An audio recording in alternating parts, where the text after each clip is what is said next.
ہم ہر چیز کا ٹیوشن لیتے ہیں، کسی ٹیچر سے پڑھتے ہیں، سمجھتے ہیں، کھیل بھی کھیلتے ہیں تو اس کے لیے کوچ کا انتظام کرتے ہیں، ضرورت ہوتی ہے۔ تو آخر ہم سب سے اہم جینے کے لیے جو سب سے ضروری قرار دیا گیا زندگی دینے والے رب مالک کی طرف سے، اس دین ایمان صحیح طریقے کو ہم کسی سے کیوں نہیں سیکھتے؟ دینی سمجھ، نالج، گیان کے نام پر، علم کے نام پر ہم صرف الف ب ت سے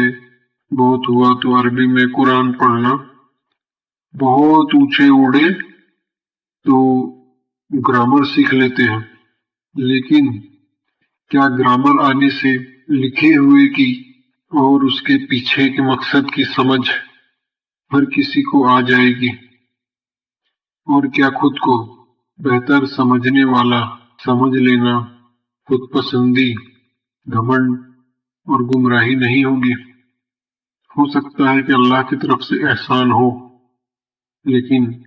اپنی طرف سے یہ عاجزی اختیار نہیں کرنی چاہیے کہ کسی بہتر سے، سچے، نیک اور اچھے سے، کامل سے، یا کم سے کم جو ہمیں بہترین طریقے سے دین ایمان کو صحیح اور بہتر اور اچھے سے،